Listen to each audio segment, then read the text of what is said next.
हर रोज एक नई कहानी देखने के लिए चैनल को सब्सक्राइब करें और बेल आइकन दबाना ना भूलें। चांदनी एक बेहद ही खूबसूरत और सुलझी हुई लड़की थी जो अपनी माँ लक्ष्मी से बहुत प्यार करती थी और अपनी बीमार माँ के साथ एक छोटे से घर में रहा करती थी। एक दिन उसकी माँ की तबीयत बहुत ज्यादा खराब हो जाती है और वो अपने अंतिम समय में मरने से पहले अपनी बेटी से बोलती है, ये घुंघरू मुझे मेरी पहली कथकली नृत्य में प्रथम स्थान पर आने पर मिला था। ये घुंघरू मेरे लिए बहुत ही कीमती रहे हैं और ये मेरी आखिरी निशानी मैं तुझे सौंप कर जा रही हूँ बेटा, इसका ख्याल रखना। अपनी आखिरी निशानी के तौर पर लक्ष्मी अपनी बेटी के हाथों में घुंघरू थमाकर चल बसती है और अब चांदनी बिल्कुल अकेली हो जाती है। वो अपना शहर छोड़कर दूसरे छोटे से शहर की एक संस्था में बीमार लोगों की सेवा करने के लिए आ जाती है। तभी उसकी मुलाकात जीत नाम के एक लड़के से होती है जो कि यूएसए से पढ़ाई करके वहाँ उसी की तरह बीमार लोगों की सेवा कर रहा होता है। आप ही हो जो अभी इस संस्था में नई लड़की आई हो? हाँ, क्यों, क्या हुआ? ये क्या है आपके हाथों में? ये मेरी माँ की आखिरी निशानी है, उनके घुंघरू जो उन्होंने मुझे मरने से पहले दिए थे। आखिरी निशानी? जी माफ कीजिएगा, मुझे पता नहीं था आपकी माँ के बारे में। जी कोई बात नहीं। चांदनी और जीत एक साथ संस्था में काम करते और एक दूसरे के साथ ज्यादा से ज्यादा समय बिताने लगते हैं, जिसके बाद वो दोनों अच्छे दोस्त बन जाते हैं और देखते ही देखते उन्हें एक दूसरे से प्यार हो जाता है। वो दोनों दिन में अपना सारा वक्त एक दूसरे के साथ बिताते और जैसे ही रात होती जीत अपने घर चला जाता था और चांदनी संस्था में अकेली रह जाती थी, जिससे उसको अपनी माँ की याद सताने लगती। ऐसे ही एक रात 3 बजे सबको घुंघरू और कुछ अजीब सी आवाज सुनाई देती है। पास आए तो दूर नहीं जाने दूंगी। पहली बार संस्था में ऐसी आवाज सुन सब डर जाते हैं और खुद को अपने अपने रूम में बंद कर लेते हैं। ऐसे ही अगली सुबह संस्था में सब आपस में बात करने लगते हैं और वहाँ का ऑनर चांदनी से आकर पूछता है, चांदनी, रात में तुमने कोई घुंघरू या किसी लड़की की आवाज सुनी थी क्या? नहीं सर, मैंने तो ऐसी कोई आवाज नहीं सुनी। वैसे कल रात में जल्दी सो गई थी। क्या बात है, क्या हुआ था? पता नहीं सबको क्या हो गया है, कुछ ने रात को घुंघरू की आवाज सुनी तो कुछ ने नहीं।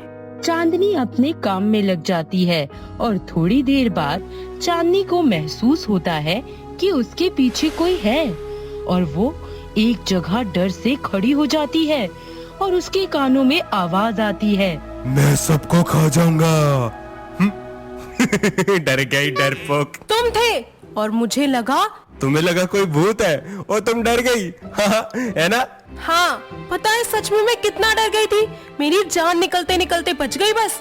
डरो मत, मैं तुम्हें कभी कुछ नहीं होने दूंगा क्योंकि तुम मेरी जान हो। वैसे तुम इतना ज्यादा डर क्यों गई थी डरपोक? सुना नहीं तुमने? सभी तो कह रहे हैं कि इस संस्था में कोई भूत है। मुझसे बड़ा भूत कौन हो सकता है यहाँ? हाँ, खैर छोड़ो, मुझे अपनी जान को एक खुशखबरी भी देनी है। क्या? मैंने मेरी माँ से बात कर ली है हमारी शादी के लिए। अब बहुत जल्द हम दोनों एक साथ हो जाएंगे। दोनों अपनी प्यार भरी बातों में डूब जाते हैं और उनको पता ही नहीं चलता कि कब रात हो गई। ज्यादा रात होने की वजह से जीत अपने घर नहीं जा पाता और वो वहीं रुक जाता है। संस्था के सारे लोग सो जाते हैं। जीत और चांदनी भी अपने अपने रूम में चले जाते हैं।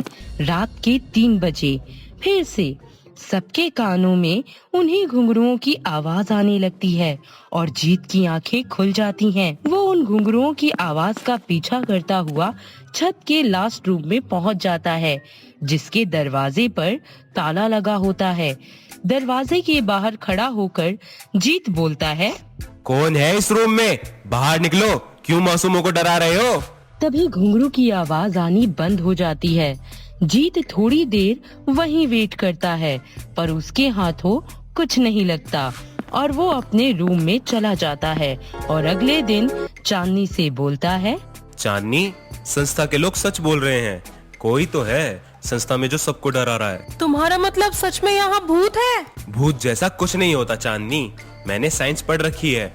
अभी तुम बस इतना जान लो कि ये सब हमारे मन का वहम होता है और कुछ नहीं। अगर ऐसा है तो सबको रात के 3 बजे ही क्यों घुंघरू की आवाज सुनाई देती है? किसी और टाइम क्यों नहीं सुनाई देती? कौन सी आवाज आती है, निकाल कर तो दिखाओ। मुझे नहीं पता, मैंने तो कभी नहीं सुनी। चांदनी की ये बात सुन जीत हैरान हो जाता है और सोचता है, सबको आवाज सुनाई दे रही है, बस चांदनी को छोड़कर। ऐसा कैसे हो सकता है? क्या हुआ? अब क्या सोचने लगे तुम? कुछ नहीं। अच्छा मेरी एक बात मानोगी? ये भी कोई पूछने वाली बात है भला? बिल्कुल मानूंगी, बताओ क्या बात है। आज सोना मत, पूरी रात मेरे साथ रहना, हम दोनों मिलकर उस भूत को पकड़ेंगे। चांदनी जीत की बात मान लेती है और उस रात वो जीत के साथ ही रहती है और दोनों भूत का इंतजार करते हैं। पूरी रात निकल जाती है पर उस रात कोई आवाज नहीं आती और अगले दिन सब खुश हो जाते हैं ये सोचकर कि भूत भाग गया। पर जीत सब समझ जाता है और अगली रात को जब चांदनी सो जाती है तब वो चुपके से उस पर नजर रखता है और वो देखता है कि ठीक रात के 3 बजे चांदनी उठकर घुंघरू पहनकर पूरे संस्था में घूमने लगती है। जीत का शक यकीन में बदल जाता है और वो चांदनी को पकड़कर बोलता है, चांदनी क्या है ये सब? क्यों भोले भाले लोगों को भूत बनकर डरा रही हो? चांदनी जीत की पूरी बात सुन भी नहीं पाती और बेहोश हो जाती है। सुबह होते ही जीत उससे बोलता है, तुम इतनी रात को इन घुंघरुओं के साथ क्या कर रही थी? तुम्हारी हिम्मत कैसे हुई मेरी माँ के घुंघरुओं को हाथ लगाने की? और मुझे नहीं पता कि मैं इनके साथ क्या कर रही थी, इसलिए प्लीज इन घुंघरुओं को आज के बाद हाथ मत लगाना।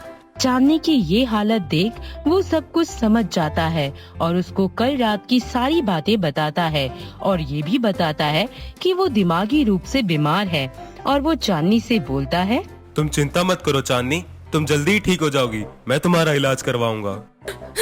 मैं ठीक तो हो जाऊंगी ना?